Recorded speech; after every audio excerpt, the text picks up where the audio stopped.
हर हर महादेव। श्री गुरुवे नम।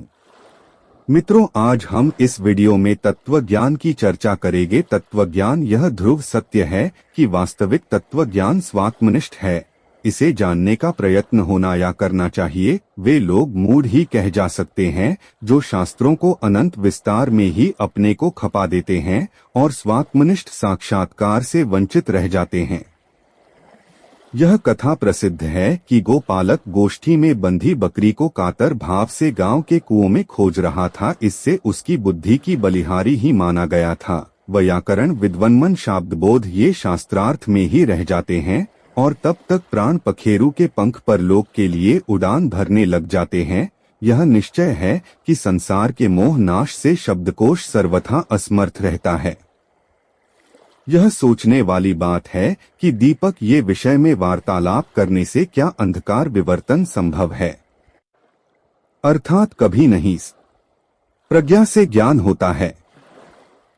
प्रज्ञाहीन मनुष्य की शास्त्र स्वाध्याय ठीक उसी तरह की काम है जैसे जन्मांध या आंख की अंधा दर्पण में प्रतिबिंब का दर्शन करना चाहता है। वस्तुत शास्त्र दर्पण है जिनकी गहराई से बैठकर तत्व का साक्षात्कार कर लिया जाता है।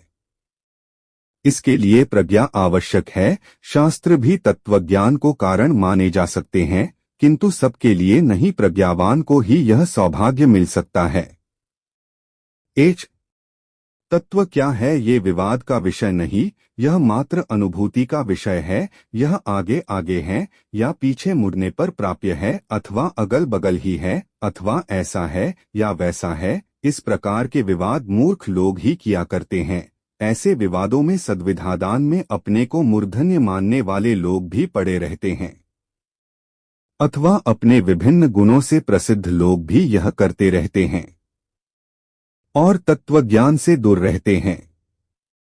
जैसे किसी ग्राह्य पदार्थ का प्रत्यक्ष ग्रहण होता है, उस प्रकार तत्वज्ञान की प्रत्यक्ष ग्रहण नहीं किया जा सकता। बातों बातों में इसका ग्रहण तो और भी असंभव है। इस प्रकार की ज्ञानग्राह्यता की बात करने वाले लोग वस्तुत शास्त्र समूढ़ ही कह जा सकते हैं।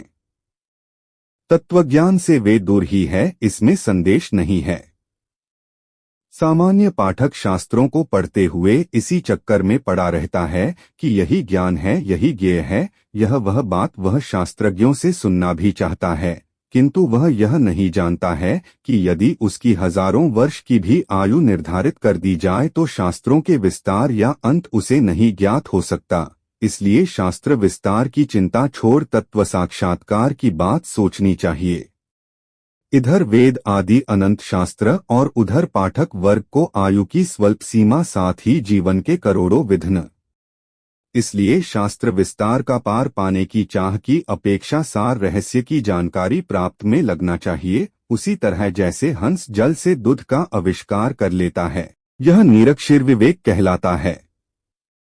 शास्त्रों का स्वाध्याय करें, उसमें बताई विधियों या अभ्यास भी करें। और दक्षिणाचार उत्तम पशुभाव साधक से संबंध रखते हैं, वीर साधक से वामाचार और सिद्धांताचार संबद्ध होते हैं, और दिव्य भाव साधक का संबंध कुलाचार से होता है। सनातन जाति में धर्म ज्ञान भक्ति देव देवी शास्त्र साधना साध्य और जाति आचार मूलक मानी गई है।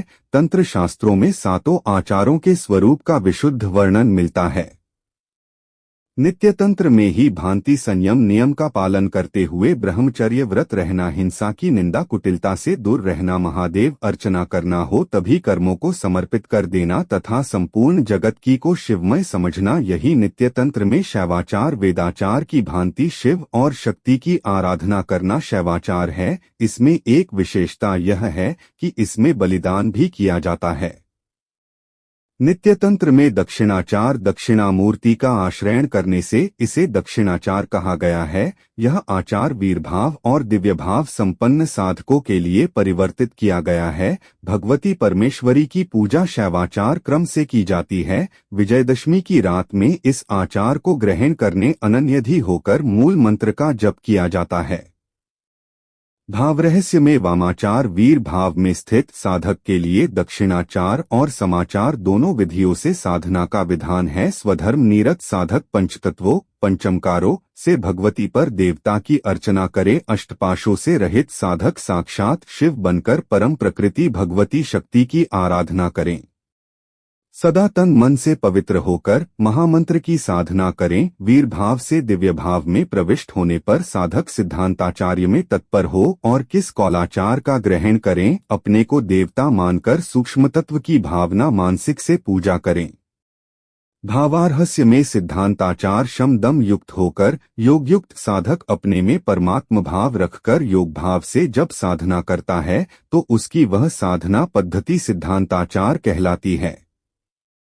भाव रहस्य में कुलाचार जिस प्रकार शिशु सभी कर्मों को भूलकर माता के स्तनों का पान करता है, उसी प्रकार साधक ज्ञान मार्ग में प्रविष्ट होकर सतोगुण से संवित होकर आचार विहीन होने पर भी ब्रह्म भाव में निरत रहता है। वह पूर्णानंद परायण की वह साधना पद्धति कौलाचार कहलाती है। कुल कौल कौलाचार का भी रहस्य है। कौलार्चन दीपिका में कौल रहस्य को अत्यंत गोपनीय बताया गया है। यह शांभवी विधा कुलवधू के समान छिपी रहती है। श्यामा रहस्य में कौल का स्वरूप बताते हुए कहा गया है कि अंदर से शाक्त बाहर से शैव और सभा समाज में वैष्णव की भांति आचरण करने वाला नाना वेशधारी साधक कौल है। भाव चूड़ामणि कौल का लक्षण बताते हुए कहा गया है कि कीचड़ और चंदन में पुत्र और शत्रु में श्मशान और देवगृह में कंचन और कंकड़ में जो समान भाव रखता है वह कौल है। तंत्र शास्त्र की भाषा संकेतित होने के कारण सर्वसाधारण के लिए उसका अर्थबोध दुरूह होता है। वस्तुत कुल शब्द का अर्थ शरीर स्थित स्वस्थ चक्रों में से एक चक्र मूलाधार है। कुल से कुल शब्द पृथ्वी तत्व का बोधक है। पृथ्वी तत्व में लीन होना कुल है। कुल शब्द ही आधार मूल चक्र है। कुल को त्रिकोण या योनि समझना चाहिए। वह योनि ही मातृका है और वर्णात्मिका परावा अधिष्ठित शक्ति मातृयोनि है। यह शब्द परिभाषिक है। जो साधक इस मातृ योनि से कुंडलिनी शक्ति को मणिपुर से ऊपर उठाता हुआ उत्तरोत्तर सहस्त्रार चक्र तक उठाकर प्रत्येक चक्र में कुंडलिनी के साथ जीवात्मा की सामर सत्ता स्थापित कर आनंद से का उपयोग करता है, वही सादर कौल है और उसकी पद्धति कौलाचारी है।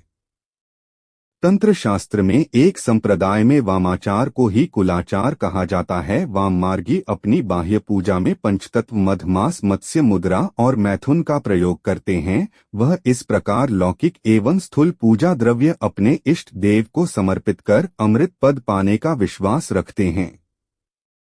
कुलाचार को वेद विरुद्ध मानकर द्विजातियों के लिए उसका निषेध किया गया है।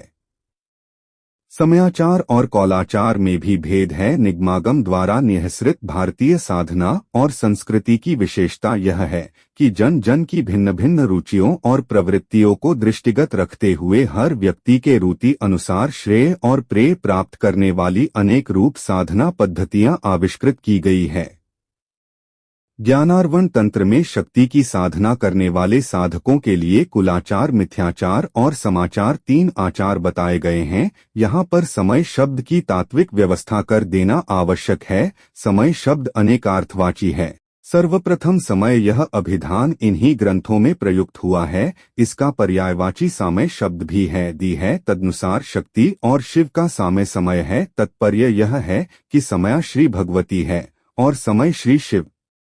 अगर यह वीडियो आपको अच्छी लगी हो तो चैनल को लाइक व सब्सक्राइबर्स करें। धन्यवाद।